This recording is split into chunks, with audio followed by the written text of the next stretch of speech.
Hai Bapak Ibu sekalian, di video ini kita akan membahas tentang apa yang perlu dilakukan dalam tahap keempat, yaitu tahap berkelanjutan dalam penerapan disiplin positif di sekolah.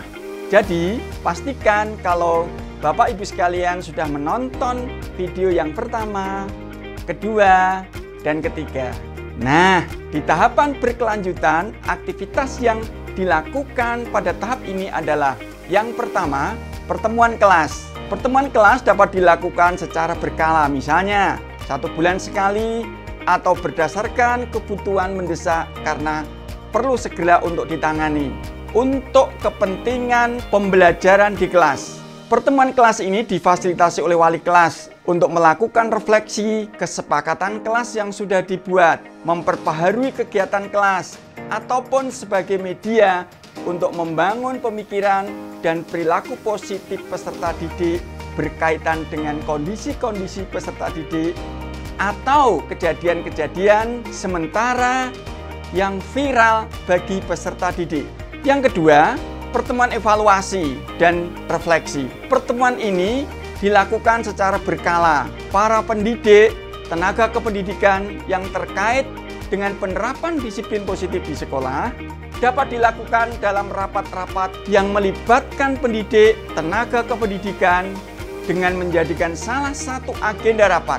Begitu pula dengan aktivitas mereview mekanisme mendidik dan membina peserta didik. Untuk hasil review akan menjadi dasar bagi tim kerja disiplin positif untuk merevisi mekanisme yang ada bila dibutuhkan untuk melakukan revisi.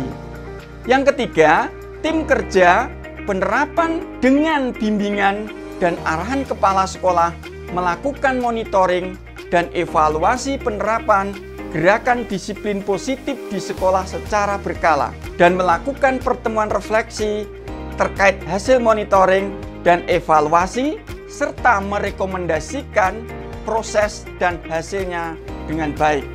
Yang keempat, penilaian pencapaian penerapan disiplin positif di sekolah dilakukan dalam rentang 1 tahun penerapan melalui asesmen mandiri capaian penerapan disiplin positif di sekolah. Penilaian dilakukan dengan menggunakan formulir penilaian capaian penerapan. Hasil penilaian keberhasilan penerapan berupa rekomendasi perbaikan penerapan. Di dalam menerapkan skenario tadi, kita memerlukan peran dan pihak yang mendukung penerapannya, yaitu yang pertama, kepala sekolah yang berperan untuk melakukan monitoring dan evaluasi internal penerapan disiplin positif di sekolah. Selanjutnya, memfasilitasi pertemuan evaluasi dan refleksi penerapan disiplin positif. Selanjutnya, melakukan pembiasaan praktek baik gerakan disiplin positif di sekolahnya kepada sekolah lain melalui forum musyawarah kerja kepala sekolah atau MKKS.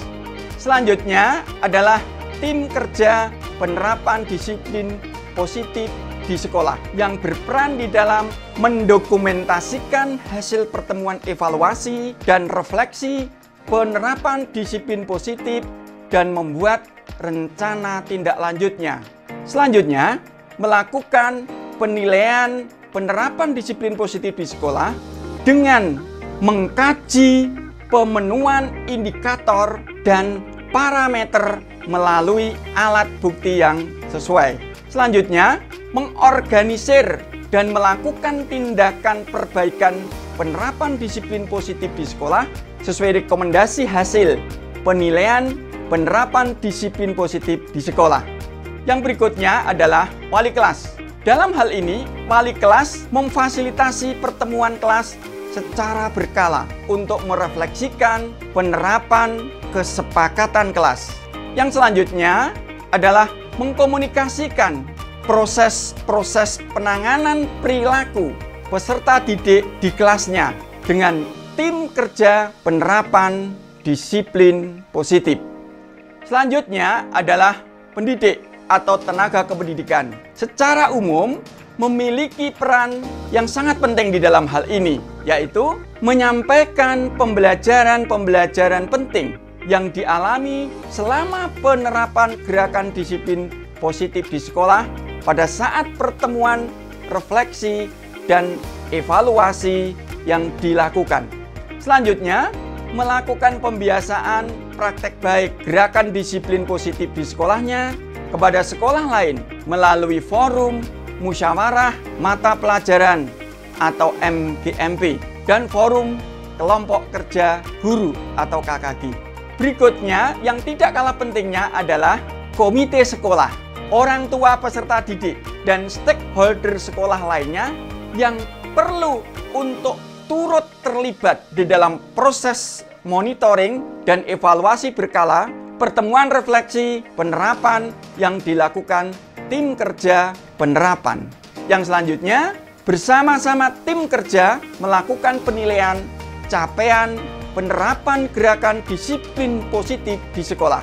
Itulah Bapak Ibu sekalian yang perlu dipersiapkan dalam penerapan di tahap keberlanjutan.